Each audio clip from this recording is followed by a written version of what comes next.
கர்த்தருடைய இரக்கம்.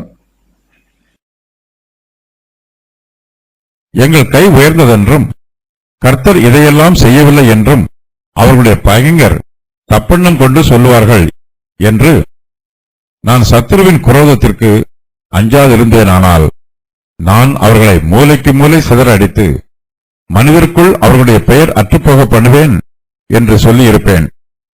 அவர்கள் யோசனை கட்ட ஜாதி, அவர்களுக்கு உணர்வு இல்லை. அவர்கள் ஞானமடைந்து இதை உணர்ந்து தங்கள் முடிவை சிந்தித்துக் கொண்டால் நலமாயிருக்கும் என்றார். அவர்களுடைய கண்மலை அவர்களை விற்காமலும் கர்த்தர் அவர்களை ஒப்புக்கொடாமலும் இருந்தாரானால் ஒருவன் 1000 பேரை துரத்தி 2 பேர் 10,000 பேரை ஓட்டுவதெப்படி? தங்கள் கண்மலை நம்முடைய கண்மலையைப் போல் அல்ல என்று நம்முடைய சத்துருக்களை தீர்மானிக்கிறார்கள். அவர்களுடைய திராட்சை செடி சோதோமிலும் கொமோரா நிலங்களிலும் பயிரான திராட்சை செடியிலும் தாழ்ந்த ஜாதியாயிருக்கிறது.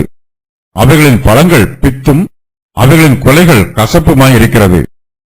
அவர்களுடைய திராட்சரசம் வலு சர்ப்பங்களின் விஷமும் விரியன் பாம்புகளின் கொடிய விஷமுமானது. இது என்னிடத்தில் வைத்து வைக்கப்பட்டு என் பொக்கிஷங்களில் இது முத்திரை போடப்பட்டிருக்கிறதில்லையோ? பழிவாங்குவதும் பதிலளிப்பதும் எனக்கு உரியது. ஏற்ற காலத்தில் அவருடைய கால் தள்ளாடும். அவருடைய ஆபத்து நாள் சமீபமாயிருக்கிறது. அவர்களுக்கு நேரிடும் காரியங்கள் தீவிரித்து வரும். கர்த்தர் தம்முடைய ஜனங்களை நியாயம் தீர்த்து அவர்கள் பலன் போயிற்றென்றும் அடைக்கப்பட்டவர்களாவது விடுதலை பெற்றவர்களாவது ஒருவரும் இல்லை என்றும் காணும்போது தம்முடைய ஊழியக்காரர் மேல் பரிதாபப்படுவார். அப்பொழுது அவர்கள் பலியிட்ட பலிகளின் கொழுப்பை தின்று பான பலிகளின் திராட்சரசத்தை குடித்த அவர்களுடைய தெய்வங்களும் அவர்கள் நம்பின கண்மலையும் எங்கே? அவைகள் எழுந்து உங்களுக்கு சகாயம் பண்ணி உங்களுக்கு மறைவிடமாய் இருக்கட்டும். இஸ்ரவேல் புத்திரர் கர்த்தருடைய பிரமாணங்களுக்கு கீழ்ப்படியாமல் அவருக்கு விரோதமாக கலகம் பண்ணுவதனால் கர்த்தருடைய கோபம் அவர்கள் மேல் வருகிறது. கர்த்தர் தம்முடைய கோபத்தை வெளிப்படுத்தும் வண்ணமாக அவர்களுக்கு வரப்போகும் அழிவுகளை சொல்லி அவர்களை எச்சரிக்கிறார். இந்த வசன பகுதியில் கர்த்தருடைய கிருபையும் இரக்கமும் இஸ்ரவேல் புத்திரருக்கு வெளிப்படுத்தப்படுகிறது. கர்த்தருடைய இரக்கத்தை பெற்றுக் கொள்வதற்கு இஸ்ரவேல் ஜனத்தார் அபாத்திரராய் இருக்கிறார்கள். ஆனாலும் தேவனுடைய நியாய தீர்ப்பு அவர்கள் மேல் வருவதற்கு பதிலாக அவருடைய கிருபையும் இரக்கமும் அவர்கள் மேல் வருகிறது. பாவிகள் மரித்து போக வேண்டும் என்பது தேவனுடைய விருப்பம் அல்ல. அவர்கள் தங்கள் பாவங்களுக்கு மனம் திரும்பி ஜீவனோடு இருக்க வேண்டும் என்பதே தேவனுடைய விருப்பம். கர்த்தர் கனமும் மகிமையும் உள்ளவர். அவர் எரிச்சலுள்ள தேவனாகவும் வைராக்கியமுள்ள தேவனாகவும் இருக்கிறார். கர்த்தர் தமது கிருபையினால் இஸ்ரவேல் புத்திரரை மொத்தமாக அழித்து போடாமல் பாதுகாக்கிறார். தேவனுடைய கோபத்தினாலும் அவருடைய நீதியான நியாய தீர்ப்பினாலும் இஸ்ரவேல் ஜனத்தாரில் அநேகர் அழிந்து போகிறார்கள். ஆனாலும் தேவனுடைய கிருபையினாலும் இரக்கத்தினாலும் இஸ்ரவேல் புத்திரரில் சிலர் அழிந்து போகாமல் அழிவுக்கு தப்பி ஜீவனோடு இருக்கிறார்கள். இவர்கள் கர்த்தருடைய கிருபையினாலேயே இஸ்ரவேல் ஜனத்தார் மத்தியில் மீதமாய் இருக்கிறவர்கள். இஸ்ரவேல் புத்திரருடைய பாவங்களின் நிமித்தமாகவும் மீறுதல்களின் நிமித்தமாகவும் அவர்கள் மீது தேவனுடைய நீதியான நியாய தீர்ப்பு வர வேண்டும். ஆனாலும் இவர்கள் கர்த்தருடைய கிருபையினால் அழிவுக்கு தப்பித்துக் கொள்கிறார்கள். கர்த்தருடைய கிருபையை பெற்றுக் கொள்வதற்கு இவர்களுக்கு ஒரு தகுதியும் இல்லை. ஆனாலும் கர்த்தர் தமது கிருபையையும் இரக்கத்தையும் அவர்களுக்கு காண்பிக்கிறார். கர்த்தர் இஸ்ரவேல் ஜனத்தாரை அழிவுக்கு தப்பிப்பதற்கான காரணத்தையும் இந்த வசன பகுதியில் சொல்லுகிறார். எங்கள் கை உயர்ந்தது என்றும் கர்த்தர் இதையெல்லாம் செய்யவில்லை என்றும் அவர்களுடைய பகைஞர் தப்பெண்ணம் கொண்டு சொல்லுவார்கள் என்று இஸ்ரவேல் ஜனத்தாருடைய சத்துருக்கள் சொல்லும் வார்த்தைகளை பற்றி கர்த்தர் சொல்லுகிறார். கர்த்தர் தம்முடைய சுபாவத்தை பற்றி சொல்லும்போது நான் சத்துருக்களின் குரோதத்திற்கு அஞ்சாதிருந்தேனானால் என்று சொல்லுகிறார். இந்த வாக்கியத்திற்கு கர்த்தர் சத்துருக்களின் குரோதத்திற்கு அஞ்சுகிறார் என்பது பொருளாகும். இந்த வாக்கியம் மனுஷர் பேசுகிற பிரகாரமாக இங்கு சொல்லப்பட்டிருக்கிறது. கர்த்தர் யாருக்கும் பயப்படுகிறவர் அல்ல. அவர் மனுஷருடைய குரோதத்தை பார்த்து ஒருபோதும் அஞ்ச மாட்டார். கர்த்தருடைய கோபத்தை பார்த்து மனுஷர் தான் பயப்பட வேண்டும். ஆனாலும் இஸ்ரவேல் ஜனத்தாருக்கு தம்முடைய கிருபையை காண்பிக்கும் வண்ணமாக கர்த்தர் அவர்களுடைய சத்துருக்களின் குரோதத்திற்கு அஞ்சுவது போல பேசுகிறார். கர்த்தர் இஸ்ரவேல் புத்திரர் மீது கோபமாய் இருந்து அவர்களை அழித்து போட வேண்டும் என்று தீர்மானம் பண்ணிய போது மோசே கர்த்தருடைய சமூகத்தில் இஸ்ரவேல் புத்திரருக்காக ஜெபம் பண்ணினார். சத்துருக்கள் கர்த்தரை குறித்து என்ன சொல்லுவார்கள் என்பதை மோசே கர்த்தருடைய சமூகத்தில் ஞாபகப்படுத்துகிறார். மோசே இஸ்ரவேல் புத்திரருக்காக கர்த்தரிடத்தில் ஜெபம் பண்ணும்போது எகிப்தியர்கள் என்ன சொல்லுவார்கள் என்று கேட்கிறார். கர்த்தர் இஸ்ரவேல் புத்திரரை அழித்து போடுவார் என்றால் எகிப்தியர்கள் கர்த்தருடைய மகிமைக்கும் மாட்சிமைக்கும் வல்லமைக்கும் விரோதமாக பேசுவார்கள். அவர்கள் தேவனுடைய நாமத்தை கனவீனம் பண்ணுவார்கள். தம்முடைய பரிசுத்த நாமத்தை மனுஷர் கனவீனம் பண்ணுவதற்கு கர்த்தர் ஒருபோதும் அனுமதிக்க மாட்டார். தம்முடைய மகிமையின் சிங்காசனத்தை யாரும் அவமானப்படுத்த கர்த்தர் அனுமதிக்க மாட்டார். இஸ்ரவேல் புத்திரர் கர்த்தருக்கு விரோதமாக பாவம் செய்கிறார்கள். கர்த்தர் தம்முடைய நீதியினால் அவர்களை தண்டிக்க வேண்டும் என்று தீர்மானிக்கிறார். இஸ்ரவேல் ஜனத்தாருடைய பாவங்களையும் தம்முடைய நீதியான நியாய தீர்ப்பையும் நினைத்து பார்க்கும்போது கர்த்தர், நான் அவர்களை மூலைக்கு மூலை சிதற அடித்து மனிதருக்குள் அவர்களுடைய பெயர் அற்றுப்போக பண்ணுவேன் என்று சொல்லியிருப்பேன் என்று சொல்லுகிறார்.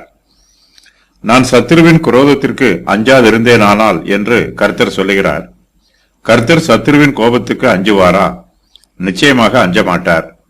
கர்த்தர் சத்துருவிற்கோ அவனுடைய கோபத்திற்கோ பயப்படுகிறவர் அல்ல. கர்த்தர் தம்முடைய பிள்ளைகளை சிக்ஷிக்கிறார். கர்த்தர் அவர்களை தண்டிக்கவில்லை என்றால் இஸ்ரவேலருக்கு வந்த தண்டனை தங்களால் வந்தது என்று அவருடைய சத்துருக்கள் இருமாப்பாய் இருப்பார்கள். தங்களுடைய பாவத்தின் நிமித்தம் கர்த்தரே தங்களை தண்டிக்கிறவர் என்பதை இஸ்ரவேல் புத்திரர் புரிந்து கொள்ள வேண்டும். மேலும் தாங்கள் மனம் திருந்தி வந்தால் கர்த்தர் அவர்களை ஏற்றுக்கொள்வார் என்னும் எண்ணமும் அவர்களுக்கு இருக்க வேண்டும். புறஜாதி தேசத்தாருக்கு கர்த்தரை பற்றியும் அவருடைய கிருபையை பற்றியும் அவருடைய நீதியை பற்றியும் ஒன்றும் தெரியாது. தங்களுடைய பலத்தினாலோ அல்லது தங்களுடைய பராக்கிரமத்தினாலோ இஸ்ரவேலுக்கு தீங்கு வந்தது என்று புறஜாதியார் நினைத்துவிடக் கூடாது. கர்த்தருடைய பிள்ளைகளுக்கு சகலமும் கர்த்தரால் மாத்திரமே நடைபெறுகிறது. ஆனால் கர்த்தரோ தம்முடைய கிருபையினாலும் இரக்கத்தினாலும் இஸ்ரவேல் புத்திரர் மீது தம்முடைய நீதியான நியாய தீர்ப்பின் வார்த்தைகளை சொல்லவில்லை. பாவிகள் தங்களுக்கு கேடுண்டாகவே பாவம் செய்கிறார்கள். அவர்கள் கர்த்தருக்கு விரோதமாய் பாவம் செய்யும் போது தங்கள் மீது அழிவை வரவழைத்துக் கொள்கிறார்கள். பாவிகள் அழிந்து போக வேண்டும் என்பது கர்த்தருடைய விருப்பம் அல்ல. அவர்கள் தங்கள் பாவங்களுக்கு மனம் திரும்ப வேண்டும் என்பதும் அவர்கள் தங்களுக்கு வரும் அழிவுக்கு தப்பித்துக் கொள்ள வேண்டும் என்பதும் கர்த்தருடைய சித்தமாய் இருக்கிறது. கர்த்தர் இஸ்ரவேல் புத்திரருடைய இருதயத்தை அறிந்திருக்கிறார். மனுஷன் முகத்தை பார்க்கிறான். கர்த்தர் மனுஷருடைய இருதயங்களை ஆராய்ந்து அறிந்திருக்கிறார். கர்த்தர் இஸ்ரவேல் புத்திரரை பற்றி சொல்லும்போது அவர்கள் யோசனை கெட்ட ஜாதி என்றும் அவர்களுக்கு உணர்வு இல்லை என்றும் சொல்லுகிறார்.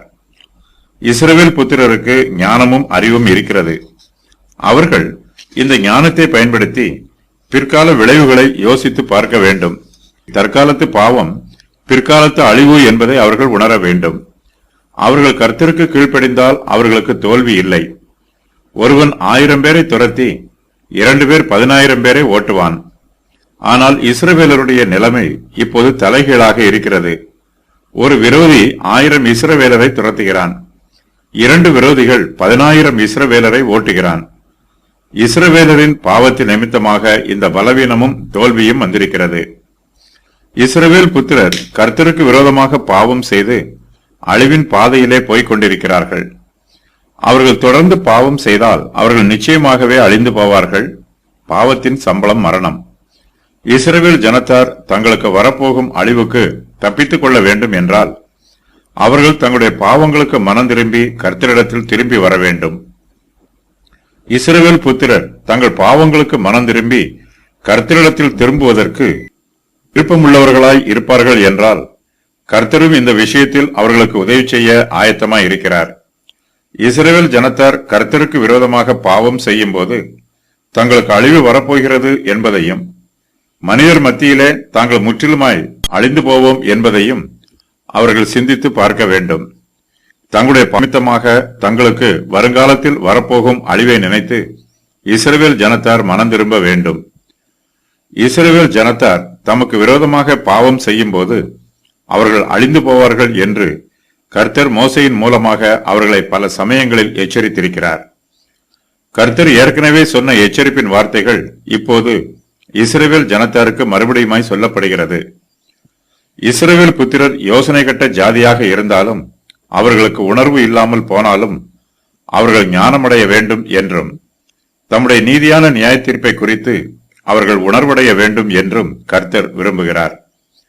கர்த்தர் இது பற்றி இஸ்ரவேல் ஜனத்தாருக்கு சொல்லும்போது, அவர்கள் ஞானமடைந்து இதை உணர்ந்து தங்கள் முடிவை சிந்தித்துக் கொண்டால் நலமாயிருக்கும் என்று சொல்லுகிறார்.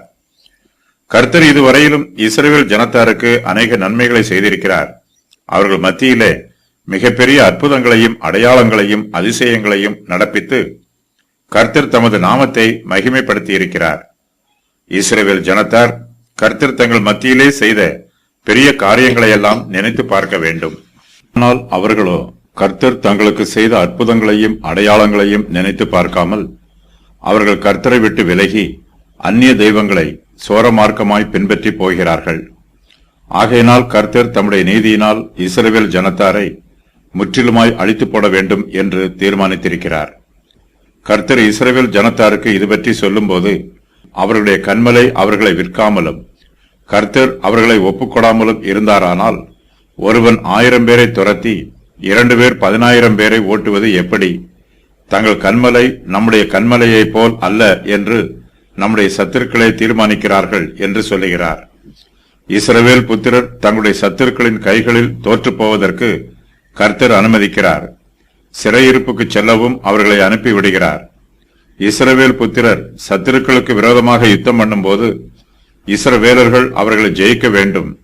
ஆனால் சில யுத்தங்களில் சத்துருக்கள் இஸ்ரவேலரை ஜெயிக்கிறார்கள். அதற்கான காரணங்களின் விவரம் வருமாறு: அவர்கள் யோசனை கெட்ட ஜாதி, அவர்களுக்கு உணர்வு இல்லை, அவர்களுக்கு ஞானம் இல்லை, தங்கள் முடிவை சிந்தியாமல் இருக்கிறார்கள். அவருடைய கன்மலை அவர்களை சிறையிருப்புக்கு விற்று போட்டார். கர்த்தர் அவர்களை சத்துருக்களின் கைகளில் ஒப்புக் கொடுத்தார். சோதோம் அவர்களுடைய திராட்சை செடி. தங்கள் கன்மலை நம்முடைய கன்மலையைப் போல் அல்ல என்று சத்துருக்கள் சொல்லுகிறார்கள். இஸ்ரவேலின் கன்மலை புறஜாதியாரின் கன்மலையைப் போல அல்ல. இஸ்ரவேலின் கன்மலை இஸ்ரவேல் புத்திரரை சத்துருக்களின் கைகளில் ஒப்புக் கொடுத்து விட்டார். ஏனெனில் அவர்களுடைய திராட்சை செடி சோதோமில் இருக்கிறது. அவைகளின் பலன் பித்தும் கசப்புமாயிருக்கிறது. சோதோம் கொமோரா ஆகிய பட்டணங்களின் ஜனங்களைப் போல இஸ்ரவேல் புத்திரர்கள் பாவம் செய்து கர்த்தருக்கு எதிராக கலகம் பண்ணுகிறார்கள். தங்களுடைய கன்மலை புறஜாதியாரின் கன்மலையைப் போல அல்ல என்பதை நினைவு கூர்ந்து இஸ்ரவேல் புத்திரர் தங்கள் சத்துருக்களை ஜெயித்திருக்க முடியும், நல்ல கனிகளை கொடுக்க முடியும். ஆனால் இப்பொழுதோ இஸ்ரவேல் புத்திரர்களே சோதோம் பட்டணத்தாரைப் போல பாவம் செய்கிறார்கள். இங்கு புறஜாதியார் சோதோமோடு ஒப்பிடப்படவில்லை. இஸ்ரவேல் புத்திரரே அவர்களுடைய பாவத்தின் நிமித்தமாக சோதோமோடும் கொமோராவோடும் ஒப்பிட்டு கூறப்பட்டிருக்கிறார்கள். கர்த்தர் இஸ்ரவேல் ஜனத்தாருக்காக அவர்களுடைய சத்துருக்கள் மீது யுத்தம் பண்ணுகிறார். ஆகையினால் இஸ்ரவேல் புத்திரர் சத்துருக்களுக்கு விரோதமாக யுத்தம் பண்ணும்போது இஸ்ரவேலரில் ஒருவன் 1000 சத்துருக்களை துரத்துகிறான். 2 இஸ்ரவேலர்கள் சேர்ந்து 10,000 சத்துருக்களை ஓட்டுகிறார்கள். இது இஸ்ரவேல் ஜனத்தாருடைய சுய பலத்தினாலோ சுய பராக்கிரமத்தினாலோ நடைபெறுகிற காரியம் அல்ல.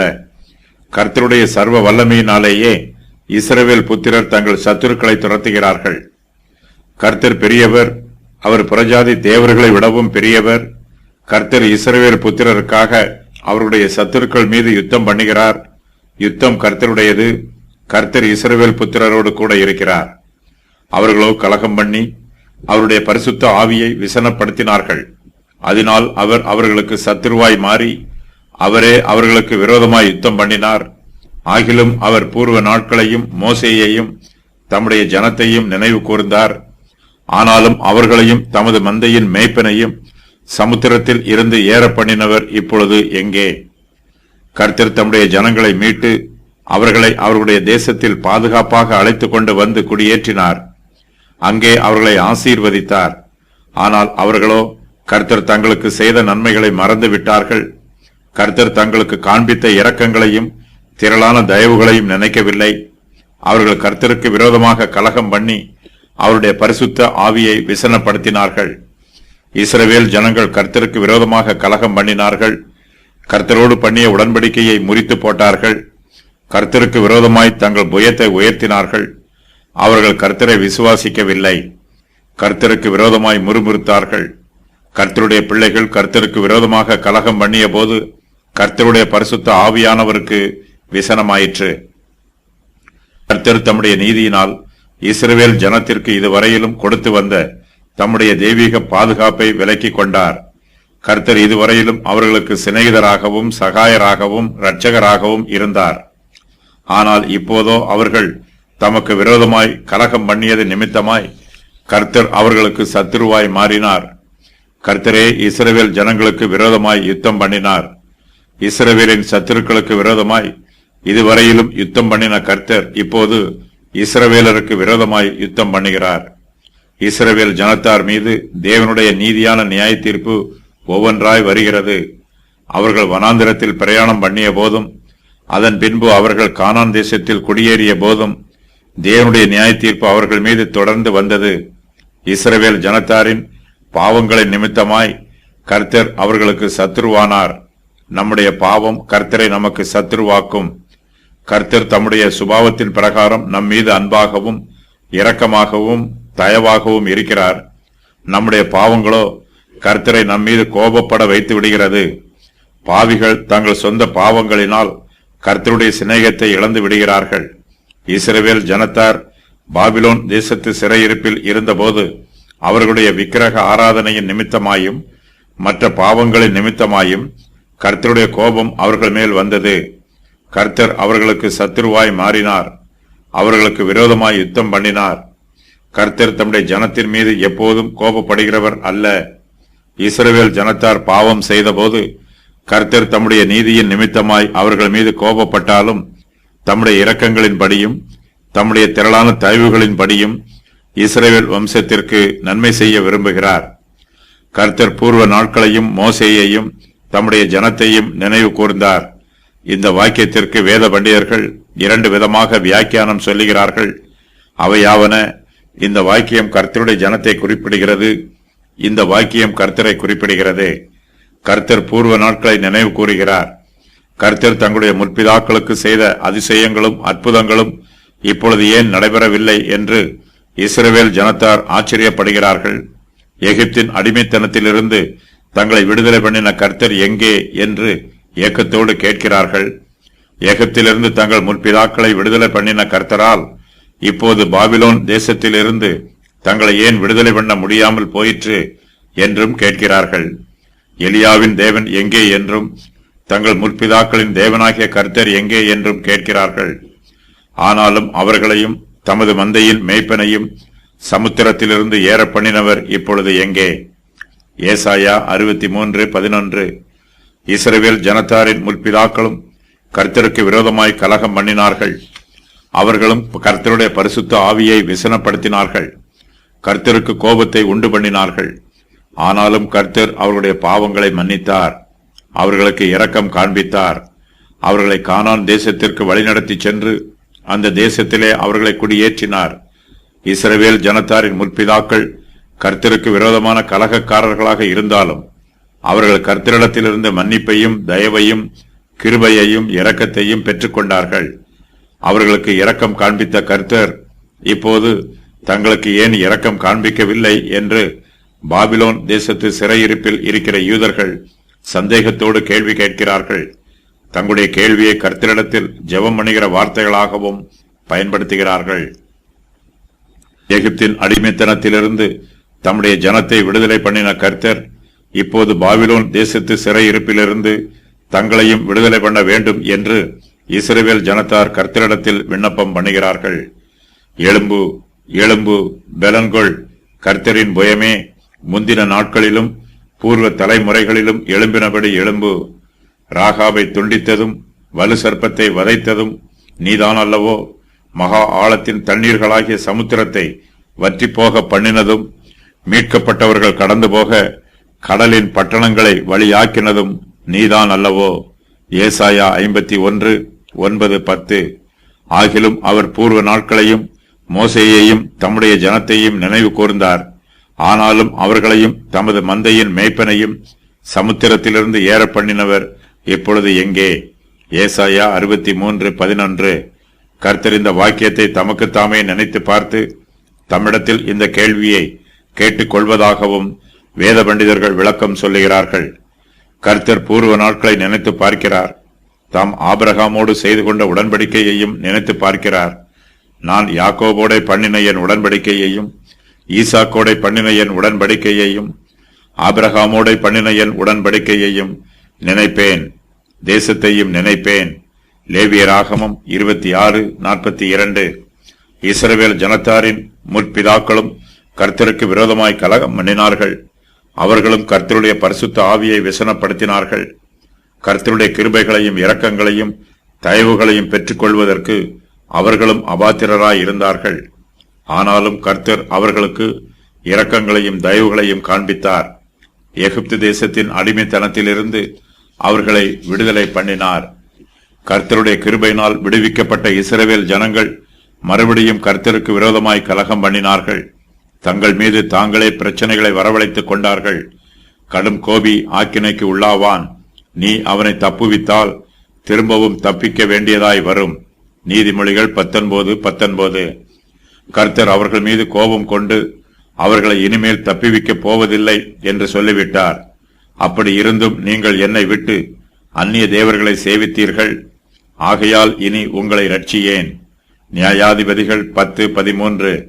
கர்த்தர் தம்முடைய ஜனத்தை இனிமேல் ரட்சிக்க கூடாது என்று தீர்மானம் பண்ணி இருந்தாலும் தம்முடைய இரக்கங்களினாலும் திரளான தயவுகளினாலும் அவர்களுக்கு மறுபடியுமாய் நன்மை செய்கிறார்.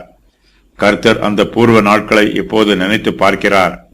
இஸ்ரவேல் ஜனத்தார் இந்த வசனத்தை கர்த்தரிடத்தில் சொல்லி ஜெபிக்கிறார்கள் என்றும் கர்த்தர் தாமே இந்த வசனத்தை தமக்குத்தாமே சொல்லிக் கொள்கிறார் என்றும் இரண்டு விதமாக வியாக்கியானம் சொல்லப்படுகிறது. கர்த்தர் மோசேயின் மூலமாய் தம்முடைய ஜனங்களை செங்கடல் வழியாக வழிநடத்தி அவர்களை ரட்சித்த சம்பவமும் இங்கு சொல்லப்பட்டிருக்கிறது. இப்போது யுத்தம் இஸ்ரவேல் புத்திரருக்கும் அவர்களுடைய சத்துருக்களுக்கும் விரோதமாக நடைபெறவில்லை. இஸ்ரவேல் ஜனத்தார் கர்த்தரை விட்டு விலகி அந்நிய தெய்வங்களை சோரமார்க்கமாய் பின்பற்றி கர்த்தருக்கு சத்துருக்களாய் மாறிப்போனார்கள்.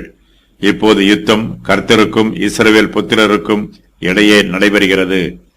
கர்த்தர் இஸ்ரவேல் புத்திரருடைய பாவங்களின் நிமித்தமாக அவர்களுக்கு விரோதமாக யுத்தம் பண்ணுகிறார். இந்த யுத்தத்தின் போது கர்த்தர் தம்முடைய கிருபையினால் பூர்வ நாட்களை நினைத்து பார்க்கிறார். அவர் ஆபிரகாமோடு செய்த உடன்படிக்கையை நினைத்து பார்க்கிறார். கர்த்தர் இஸ்ரவேல் புத்திரருக்கு எதிராக விரோதம் பண்ணாமல் அவர்களுக்கு மறுபடியும் தம்முடைய கிருபையையும் இரக்கத்தையும் காண்பிக்கிறார். கர்த்தருடைய கிருபை இஸ்ரவேல் புத்திரருக்கு கிடைத்திருக்கிறது. கன்மலையாகிய கர்த்தர் இஸ்ரவேல் ஜனத்தாரை அவருடைய சத்துருக்களின் கைகளில் விற்று போடவில்லை. கர்த்தர் இஸ்ரவேல் ஜனத்தாரை அவருடைய சத்துருக்களின் கைகளில் ஒப்புக் கொடுக்கவில்லை. கர்த்தர் மறுபடியுமாய் இஸ்ரவேல் புத்திரரோடு கூட இருந்து அவர்களுடைய சத்துருக்களுக்கு விரோதமாக யுத்தம் பண்ணுகிறார். கர்த்தர் தங்களோடு கூட இருப்பதினால் இஸ்ரவேல் புத்திரரில் ஒருவன் 1000 சத்துருக்களை துரத்துகிறான். அவர்களில் 2 பேர் சத்துருக்களில் 10,000 பேரை துரத்துகிறார்கள். கர்த்தர் இஸ்ரவேல் புத்திரரோடு கூட இல்லை என்றால் சத்துருக்கள் இஸ்ரவேல் புத்திரரை துரத்துவார்கள். துரத்தப்படும் போது சத்துருக்கள் இஸ்ரவேலின் தேவனாகிய கர்த்தரை பற்றியும் அவருடைய குணாதிசயங்களை பற்றியும் நினைத்து பார்க்கிறார்கள். அந்நிய தேசத்தார் இஸ்ரவேலின் தேவனையும் தங்களுடைய தேவர்களையும் ஒப்பிட்டு பார்க்கிறார்கள். இஸ்ரவேலின் தேவனாகிய கர்த்தர் அவர்களுக்கு கன்மலையாய் இருப்பதை சத்துருக்கள் அறிந்து கொள்கிறார்கள். புறஜாதியார் தங்களுடைய தெய்வங்களையும் இஸ்ரவேலின் தேவனாகிய கர்த்தரையும் ஒப்பிட்டு பார்த்து தங்கள் கன்மலை நம்முடைய கன்மலையைப் போல் அல்ல என்று நம்முடைய சத்துருக்களை தீர்மானிக்கிறார்கள் என்று சொல்லுகிறார்கள். கர்த்தர் இஸ்ரவேல் புத்திரருக்காக அவர்களுடைய சத்துருக்கள் மீது யுத்தம் பண்ணுகிறார். கர்த்தர் சத்துருக்களை இஸ்ரவேல் புத்திரருக்கு கீழ்ப்படுத்துகிறார். ஆனால் இஸ்ரவேல் ஜனத்தாரோ கர்த்தர் தங்களுக்கு செய்த உதவிகளையும் அவர் தங்களுக்காக பண்ணின யுத்தங்களையும் மறந்து கர்த்தரை விட்டு விலகி அந்நிய தெய்வங்களை சோரமார்க்கமாய் பின்பற்றி போகிறார்கள். இஸ்ரவேல் ஜனத்தாருடைய கீழ்ப்படியாமையின் நிமித்தமாகவும் கலக குணத்தின் நிமித்தமாகவும் கர்த்தர் அவர்களை அவர்களுடைய சத்துருக்களின் கைகளில் ஒப்புக் கொடுத்து விடுகிறார். நான் சீக்கிரத்தில் அவர்கள் எதிராளிகளை தாழ்த்தி என் கையை அவர்கள் சத்துருக்களுக்கு விரோதமாக திருப்புவேன். சங்கீதம் 81:14. இஸ்ரவேல் ஜனத்தார் கர்த்தரை விட்டு விலகி விக்கிரகங்களை ஆராதிக்கும் போது அவர்கள் சத்துருக்கு கசப்பானவர்களாகவும் அருவருப்பானவர்களாகவும் இருக்கிறார்கள். தம்மை விட்டு பின்வாங்கி போன இஸ்ரவேல் ஜனத்தாரின் குணாதிசயங்களை பற்றி சொல்லும் போது கர்த்தர் அவர்களை தாழ்ந்த ஜாதியான திராட்சை செடிகள் என்றும் கசப்பான திராட்சை பழங்கள் என்றும் ஒப்பிட்டுச் சொல்லுகிறார். அதன் விவரம் வருமாறு: அவர்களுடைய திராட்சை செடி சோதோமிலும் கொமோரா நிலங்களிலும் பயிரான திராட்சை செடியிலும் தாழ்ந்த ஜாதியாய் இருக்கிறது. அவைகளின் பழங்கள் பித்தும் அவைகளின் கொலைகள் கசப்புமாய் இருக்கிறது. அவர்களுடைய திராட்சரசம் வலு சர்ப்பங்களின் விஷமும் விரியன் பாம்புகளின் கொடிய விஷமுமானது. இஸ்ரவேல் புத்திரர் காட்டு திராட்சை செடிக்கு ஒப்பிட்டு கூறப்பட்டிருக்கிறார்கள். இதன் கனி காட்டு திராட்சை செடியின் கனியை விட கசப்பானது, பாம்பின் விஷம் போன்றது, கடித்தால் உடனடி மரணம். இஸ்ரவேல் புத்திரர் நியாய தீர்ப்புக்கு ஆயத்தமாக இருக்கிறார்கள். நியாய தீர்ப்பு ஏற்கனவே ஆயத்தமாய் இருக்கிறது.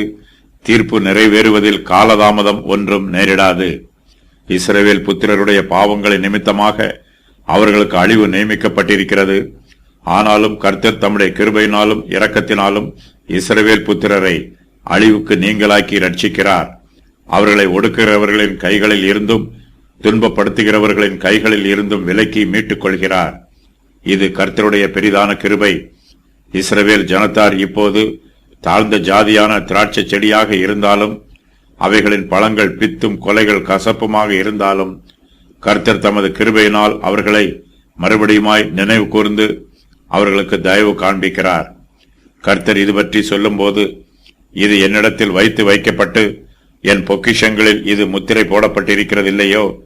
பழி வாங்குவதும் பதிலளிப்பதும் எனக்கு உரியது. ஏற்ற காலத்தில் அவர்களுடைய கால் தள்ளாடும். அவருடைய ஆபத்து நாள் சமீபமாய் இருக்கிறது. அவர்களுக்கு நேரிடும் காரியங்கள் தீவிரித்து வரும் என்று கர்த்தர் சொல்லுகிறார். பழி வாங்குவதும் பதில் அளிப்பதும் எனக்கு உரியது என்னும் இந்த வாக்கியம் ரோமர் 12:19, எபிரேயர் 10:30 ஆகிய வசனங்களில் மேற்கோளாக கூறப்பட்டிருக்கிறது. இஸ்ரவேல் ஜனத்தாருடைய துன்மார்க்கத்தின் நிமித்தமாக கர்த்தர் அவர்கள் மீது கோபமாக இருக்கிறார். அவர்களுடைய துன்மார்க்கத்தை கர்த்தர் மறந்துவிடாமல் அதை தமது நினைவில் வைத்திருக்கிறார்.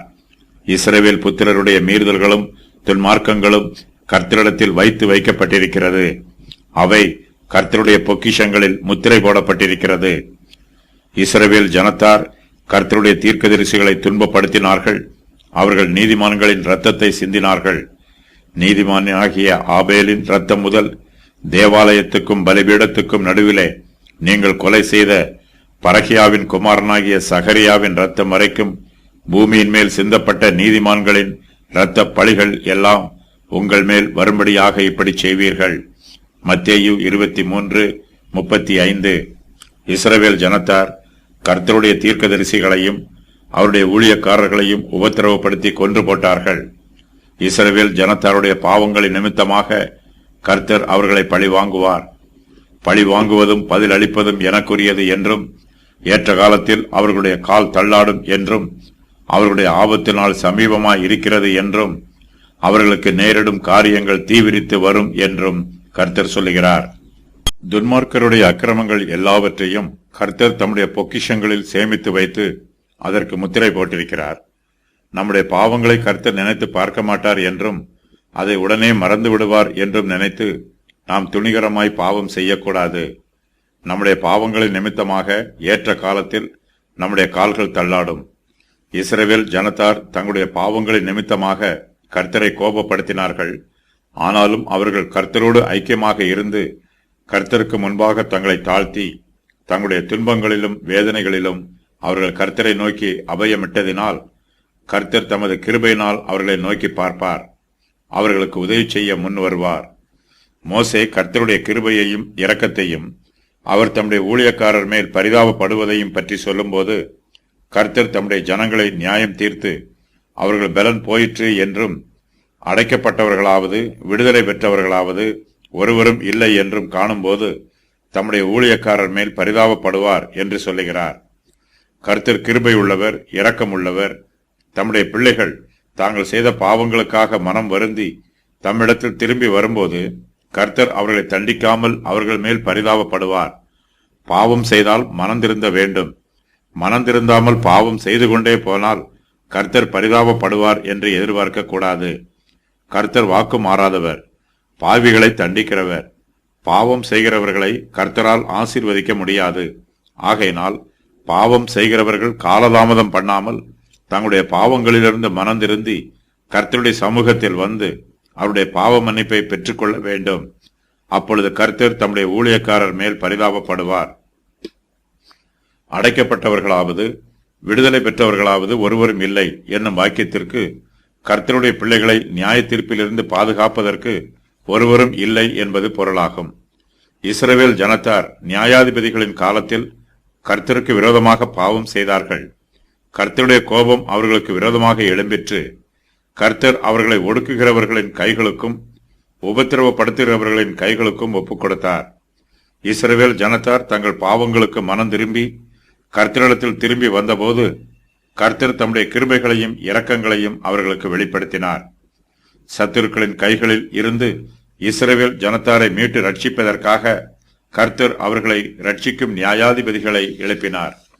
இஸ்ரவேல் புத்திரர் தங்களை ஒடுக்குகிறவர்களின் நிமித்தம் தவித்தபோது கர்த்தர் அவர்கள் மீது மனஸ்தாபப்பட்ட சம்பவம் நியாயாதிபதிகள் 2:11 முதல் 18 வரை உள்ள வசன பகுதியில் சொல்லப்பட்டிருக்கிறது. அதன் விவரம் வருமாறு: நியாயாதிபதிகளின் காலத்தில் இஸ்ரவேல் ஜனங்கள் கர்த்தரை விட்டு பாகாலையும் அஸ்தரோத்தையும் சேவிக்கிறார்கள். இஸ்ரவேலின் தேவனாகிய கர்த்தரை மறந்து விடுகிறார்கள். கர்த்தரை பின்பற்றாமல் அந்நிய தேவர்களை பின்பற்றுகிறார்கள். அவர்கள் தீங்கு செய்கிறார்கள். கர்த்தருக்கு விரோதமாக பாவம் செய்து அவரை கோபப்படுத்துவதே மிகப்பெரிய தீங்கு. கர்த்தரை கோபப்படுத்துகிறவர்கள் தங்களுடைய சுய விருப்பத்திற்கு முக்கியத்துவம் கொடுக்கிறார்கள். இவர்கள் கர்த்தருடைய விருப்பத்திற்கும் சித்தத்திற்கும் முக்கியத்துவம் கொடுப்பதில்லை. இஸ்ரவேல் புத்திரர் தங்கள் தேவனாகிய கர்த்தரை விட்டு விடுகிறார்கள். அவர்கள் கர்த்தரை விட்டு பாகாலையும் அஸ்தரோத்தையும் சேவிக்கிறார்கள். கர்த்தரை சேவியாமல் விக்கிரகங்களை சேவிப்பது மிகப்பெரிய பாவம்.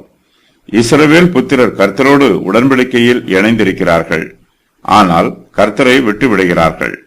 மணவாட்டி தன்னுடைய மணவாளனை விட்டுவிட்டு வேறு புருஷரோடு ஓடிப்போவது போல இஸ்ரவேல் புத்திரர் கர்த்தரை விட்டு பாகாலையும் அஸ்தரோத்தையும் சேவிக்கிறார்கள்.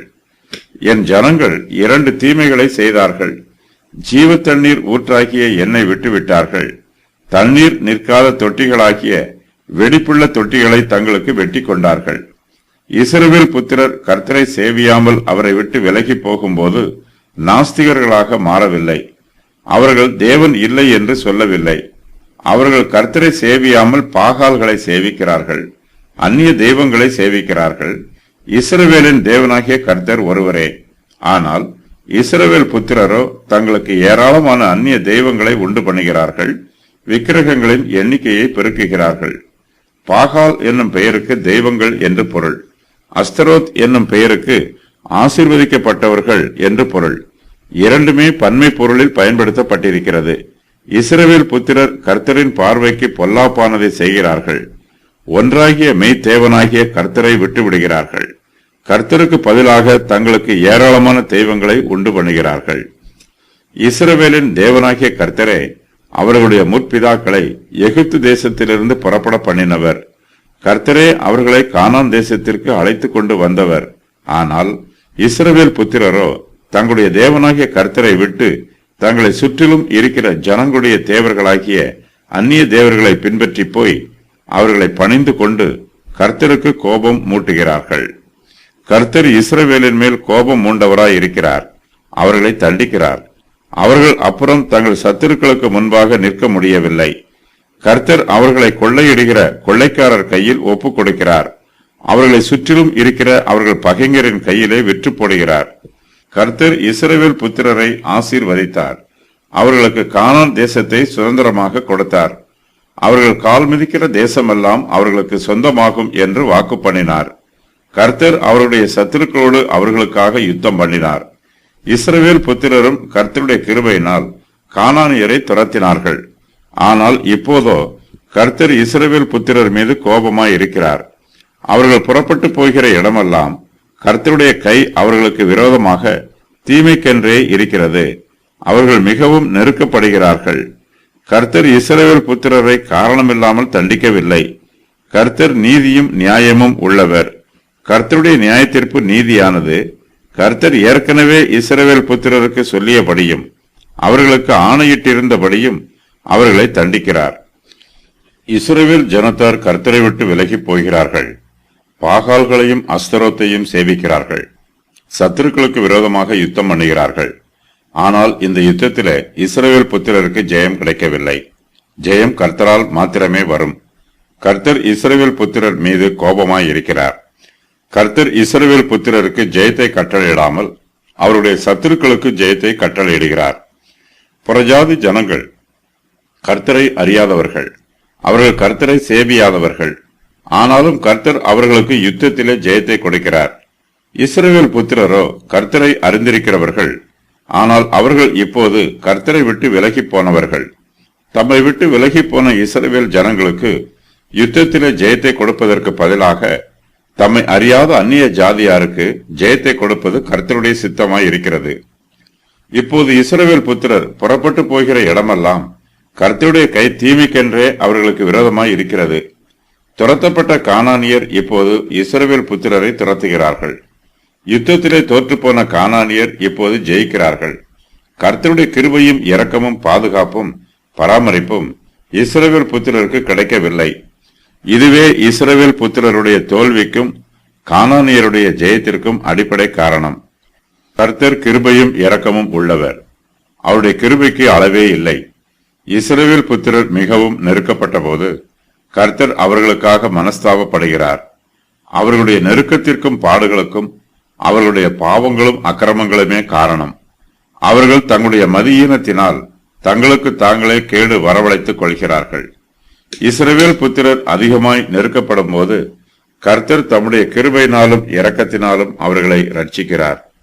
கர்த்தர் அவர்களுடைய நெருக்கங்களையும் கஷ்டங்களையும் பார்த்து மனஸ்தாபப்படுவதினாலும் அவருடைய மன உருக்கத்தினாலும் அவர்களை கஷ்டங்களுக்கு விலக்கி ரட்சிக்கிறார். மனுஷருடைய சுய புத்தியினாலோ சுய பக்தியினாலோ சுய முயற்சியினாலோ அவர்களுக்கு ரட்சிப்பு வராது. ரட்சிப்பு கர்த்தருடையது. கர்த்தர் தம்முடைய கிருபையினாலேயே மனுஷரை ரட்சிக்கிறார். இஸ்ரவேல் புத்திரர் கர்த்தரை விட்டு விலகி விக்கிரகங்களை சேவித்த போது கர்த்தர் அவர்கள் மேல் கோபப்படுகிறார். கர்த்தருடைய கை அவர்களுக்கு விரோதமாய் தீமைக்கென்று எழும்புகிறது. அவர்களால் தங்களுடைய சத்துருக்களுக்கு முன்பாக நிற்க முடியவில்லை. விக்கிரகங்களை ஆராதிக்கிற இஸ்ரவேல் ஜனத்தாரை கர்த்தர் கொள்ளையிடுகிற கொள்ளைக்காரர் கையிலே ஒப்புக் கொடுத்து விடுகிறார். அவர்களுடைய பகைஞரின் கையிலே அவர்களை விற்று போடுகிறார். இஸ்ரவேல் புத்திரருக்கு நீதியான தண்டனை கிடைத்திருக்கிறது. கர்த்தருடைய நியாய தீர்ப்பினால் அவர்கள் மிகவும் நெருக்கப்படுகிறார்கள். சத்துருக்கள் இஸ்ரவேல் புத்திரரை இறுக்கி பிடித்து ஒடுக்குகிறார்கள். இஸ்ரவேல் புத்திரரும் அவர்கள் நிமித்தமாக தவியாய் தவிப்பார்கள். கர்த்தர் தம்முடைய ஜனத்தின் தவிப்பை பார்த்து மனஸ்தாபப்படுவார். இஸ்ரவேல் ஜனத்தார் தங்களுடைய பாவங்களை குறித்தோ அக்கிரமங்களை குறித்தோ தங்கள் இருதயங்களில் வேதனைப்படவில்லை. சத்துருக்கள் தங்களை இறுக பிடித்து நொறுக்குவதன் நிமித்தமாகவே இஸ்ரவேல் புத்திரர் தங்கள் இருதயங்களில் வேதனைப்படுகிறார்கள். அவர்களிடத்தில் தங்கள் பாவங்களை குறித்த குற்ற உணர்வு காணப்படவில்லை. தங்கள் நெருக்கத்தின் நிமித்தமாகவும் ஒடுக்கத்தின் நிமித்தமாகவும் வேதனைப்படுகிறார்கள். இஸ்ரவேல் புத்திரருடைய பாவங்களின் நிமித்தமாக அவர்களுக்கு தண்டனை கொடுக்கப்படுகிறது. இந்த தண்டனையை அனுபவிப்பதற்கு அவர்கள் பாத்திரவான்களாய் இருக்கிறார்கள். இஸ்ரவேல் ஜனத்தார் கர்த்தரை விட்டு விலகி அந்நிய தெய்வங்களை பின்பற்றுவதனால் அவர்கள் மீது சாபம் வந்திருக்கிறது. இந்த சாபத்திற்கும் அவர்கள் பாத்திரவான்களாய் இருக்கிறார்கள். நாம் கர்த்தருடைய கிருபையின் காலத்தில் ஜீவிக்கிறோம். நம்முடைய பாவங்களுக்கு தக்கபடி கர்த்தர் நம்மை உடனே தண்டித்து விடாமல் நாம் மனம் திரும்புவதற்காக கர்த்தர் பொறுமையோடு காத்திருக்கிறார். கர்த்தருடைய முழு கோபமும் நம் மீது காண்பிக்கப்படவில்லை. கர்த்தருடைய உக்கிர கோபம் வெளிப்படும் போது அந்த கோபத்தை எந்த மனுஷராலும் தாங்கிக் கொள்ள முடியாது. இஸ்ரவேல் ஜனங்கள் மிகவும் நெருக்கப்படுகிறார்கள். சத்துருக்கள் அவர்களை கொள்ளையிடுகிறார்கள். அவர்களை கொள்ளையிடுகிறவர்களின் கைகளுக்கு நீங்களாக்கி ரட்சிப்பதற்காக கர்த்தர் நியாயாதிபதிகளை எழுப்புகிறார். இந்த நியாயாதிபதிகள் இஸ்ரவேல் புத்திரர் மத்தியில் இருந்தே எழுப்பப்படுகிறார்கள். கர்த்தர் தம்முடைய சித்தத்தின் பிரகாரமாக தம்முடைய பிள்ளைகளில் ஒரு சிலரை தெரிந்தெடுத்து அவர்களுக்கு விசேஷித்த கிருபைகளை கொடுக்கிறார். இஸ்ரவேல் புத்திரரை ரட்சிப்பதற்காகவும் அவர்களுடைய பாவங்களை குறித்து அவர்களுக்கு உணர்த்துவதற்காகவும் கர்த்தர் தம்முடைய ஊழியக்காரருக்கு விசேஷித்த தகுதிகளை கொடுக்கிறார். கர்த்தருடைய விசேஷித்த கிருபைகளை பெற்றிருக்கிற ஊழியக்காரர்கள் கர்த்தருடைய சித்தத்தின் பிரகாரமாக ஊழியம் செய்ய வேண்டும். அவர்கள் கர்த்தருக்கு உண்மை உள்ளவர்களாய் இருக்க வேண்டும். அவர்களிடத்தில் மனப்பெருமையோ மனமேட்டிமையோ இருக்கக்கூடாது. அவர்கள் மனத்தாழ்மையோடு ஊழியம் செய்ய வேண்டும். கர்த்தருடைய நாம மகிமைக்காகவும் அவருடைய ஜனத்தின் பிரயோஜனத்திற்காகவும் ஊழியம் செய்ய வேண்டும். நியாயாதிபதிகள் கர்த்தருக்கு உண்மையாய் ஊழியம் செய்கிறார்கள். கர்த்தர் நியாயாதிபதிகளோடு கூட இருக்கிறார். கர்த்தரே நியாயாதிபதிகளை எழுப்பி இருக்கிறார். இவர்கள் இஸ்ரவேல் ஜனத்தாரை ரட்சிக்கிறவர்களாய் இருக்கிறார்கள். சபையிலே குழப்பமும் அவிசுவாசமும் பாவமும் அதிகரிக்கும் போது விசுவாசிகளை சீர்படுத்துவதற்காக கர்த்தர் விசேஷித்த ஊழியக்காரர்களை எழுப்புகிறார்.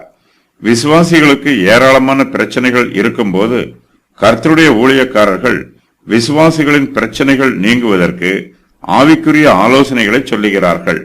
கர்த்தருடைய ஊழியக்காரர்கள் அவர்களிடத்தில் காணப்படுகிற குழப்பங்களையும் தாறுமாறுகளையும் நீக்கி போட்டு அவர்களுடைய ஆவிக்குரிய ஜீவியத்தை சீர்படுத்துவதற்கு உதவி செய்கிறார்கள். கர்த்தர் தம்முடைய ஊழியக்காரர்களுக்கு விசேஷித்த ஞானத்தையும் தைரியத்தையும் கொடுக்கிறார்.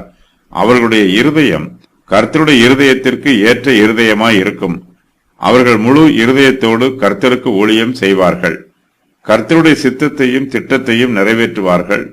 கர்த்தர் தம்முடைய கிருபையினாலேயே ஊழியக்காரர்களை எழுப்புகிறார். அவர்களுக்கு ஆவிக்குரிய வரங்களையும் கொடுக்கிறார். தங்கள் தேசத்திற்கு ஆசீர்வாதமாய் இருக்கிறவர்கள் கர்த்தருடைய விசேஷித்த கிருபைகளை பெற்றிருக்கிறார்கள். இவர்கள் கர்த்தரால் கொடுக்கப்பட்ட ஈவாக இருக்கிறார்கள்.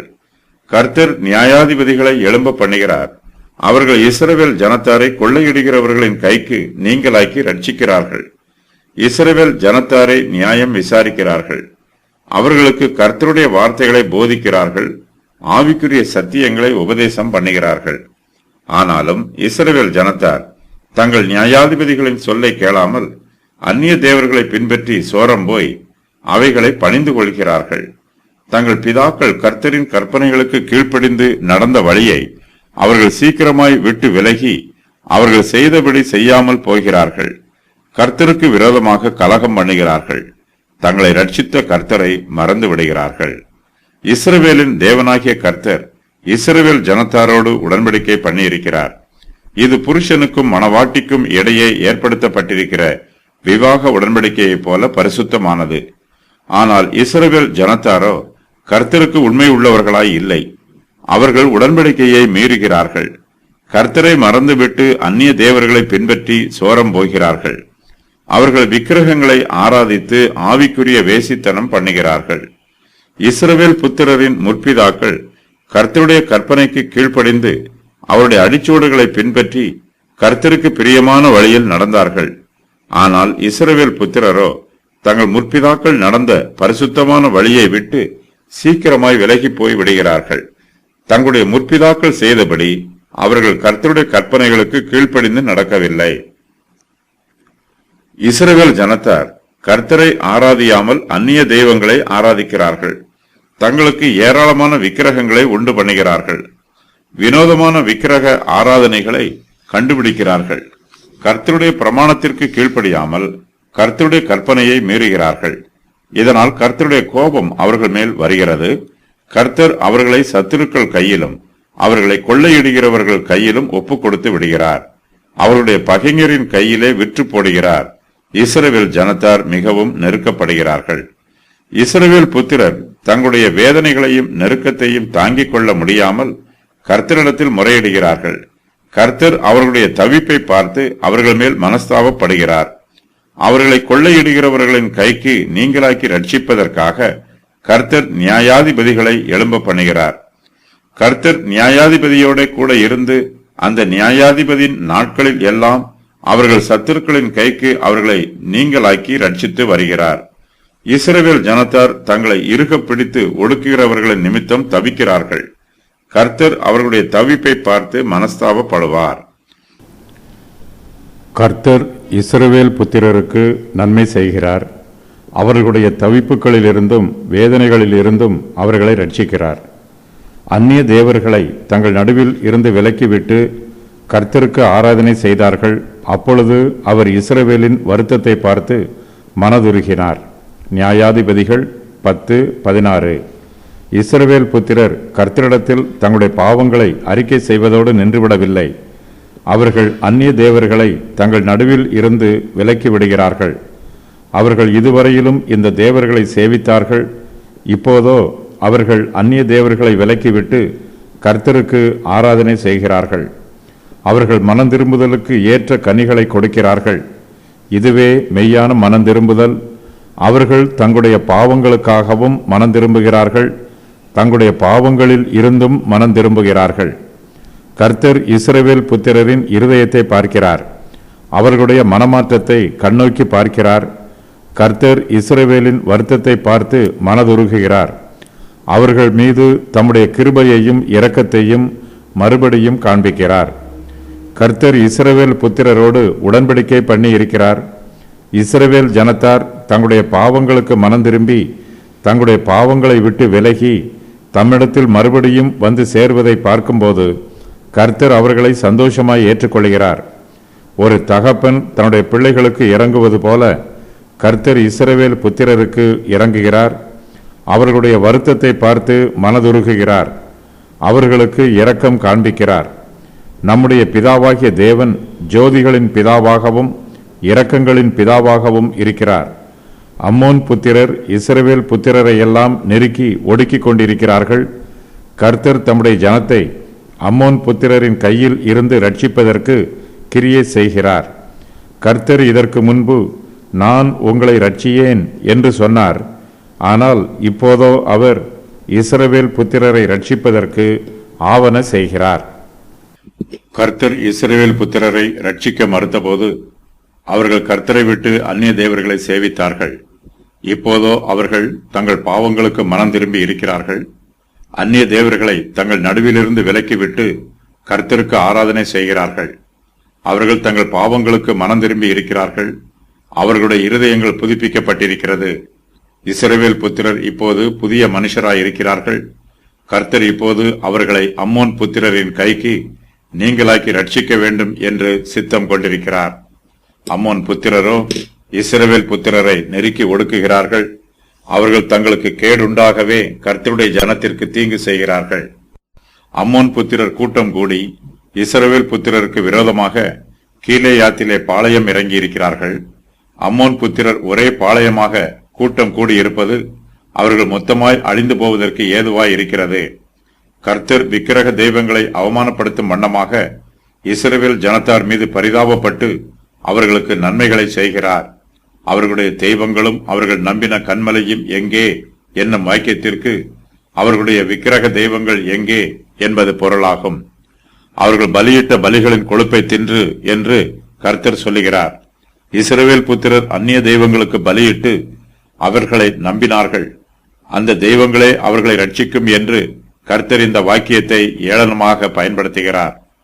கர்த்தர் தம்மை ஆராதிக்கிற இஸ்ரவேல் ஜனத்தாருக்கு தம்முடைய கிருபைகளை வெளிப்படுத்தி அவர்களுக்கு நன்மை செய்கிறார். ஆனால் விக்கிரகங்களை ஆராதிக்கிறவர்களுக்கோ அந்த விக்கிரகங்கள் ஒரு நன்மையும் செய்யாது. இஸ்ரவேல் புத்திரர் தம்மை சேவிக்கும் போது அவர்களுக்கு விரோதமாக எழும்புகிற சத்துருக்கள் மீது கர்த்தர் யுத்தம் பண்ணுகிறார். அவர்களை ஒடுக்குகிறவர்களின் கைகளில் இருந்தும் அவர்களை நெருக்குகிற சத்துருக்களின் கைகளில் இருந்தும் கர்த்தர் இஸ்ரவேல் ஜனத்தாரை மீட்டு ரட்சிக்கிறார். ஆனால் விக்கிரக தெய்வங்கள் தங்களை சேவிக்கிற ஜனங்களுக்காக யுத்தம் பண்ணாது. அவர்களுக்கு விரோதமாக எழும்புகிற அவர்களுடைய சத்துருக்கள் மீது விக்கிரகங்கள் யுத்தம் பண்ணாது. விக்கிரகங்களுக்கு ஜீவனும் இல்லை, பலனும் இல்லை. செனகரிப்பும் நேபுகாத் நேச்சாரும் இஸ்ரவேலின் தேவனுக்கு விரோதமாக தைரியமாய் பேசினார்கள். கர்த்தரோ தம்மை சேவிக்கிற பிள்ளைகளை இக்கட்டுக்களிலிருந்து விலக்கி மீட்டு ரட்சித்து தம்முடைய நாமத்தை மகிமைப்படுத்தினார். நீங்கள் யூதாவின் ராஜாவாகிய எசேக்கியாவுக்கு சொல்ல வேண்டியது என்னவென்றால், எருசலேம் அசீரிய ராஜாவின் கையில் ஒப்புக் கொடுக்கப்படுவதில்லை என்று நீ நம்பியிருக்கிற உன் தேவன் உன்னை எத்த ஒட்டாதே. ஏசாயா 37:10. இப்போதும் எக்காலம், நாகசுரம், கிண்ணரம், வீணை, சுரமண்டலம், தம்புரு முதலான சகலவித கீத வாத்தியங்களின் சத்தத்தையும் நீங்கள் கேட்கும்போது தாழ விழுந்து நான் பண்ணி வைத்த சிலையை பணிந்து கொள்ள ஆயத்தமாயிருந்தால் நல்லது. பணிந்து கொள்ளாதிருந்தீர்களே ஆகில் அந்நேரமே எரிகிற அக்கினி சூளையின் நடுவிலே போடப்படுவீர்கள். உங்களை என் கைக்கு தப்புவிக்கப் போகிற தேவன் யார் என்றான். தானியேல் 3:15. புறஜாதி ஜனங்கள் இஸ்ரவேலின் தேவனாகிய கர்த்தருக்கு முன்பாக தங்கள் சத்தத்தை உயர்த்தி ஆணவமாக பேசும்போது கர்த்தர் தம்முடைய நாமத்தை மகிமைப்படுத்துகிறார். பேல், நேபோ ஆகியவை புறஜாதியாரின் விக்கிரக தெய்வங்கள். இந்த தெய்வங்களுக்கு ஜீவன் இல்லை. தங்களை சேவிக்கிற ஜனங்களை இந்த விக்கிரகங்களால் பாதுகாக்கவும் முடியாது, அவர்களுக்கு உதவி செய்யவும் முடியாது. கர்த்தர் பேலுக்கு விரோதமாகவும் நேபாவுக்கு விரோதமாகவும் பேசுகிறார். நீ உன் சிறு வயது முதல் பிரயாசப்பட்டு பழகி வருகிற உன் ஸ்தம்பன வித்தைகளையும் உன் திரளான சூனியங்களையும் நீ அனுசரித்து நில்.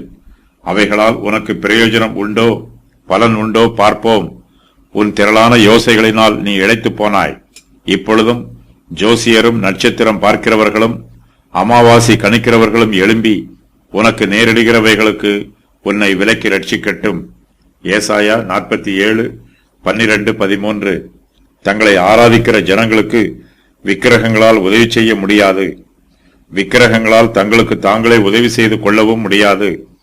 விக்கிரக ஆராதனைக்காரர்கள் சிறைப்பட்டு போன போது அவர்கள் ஆராதிக்கிற விக்கிரகங்களும் அவர்களோடு கூட சிறைப்பட்டு போகிறது.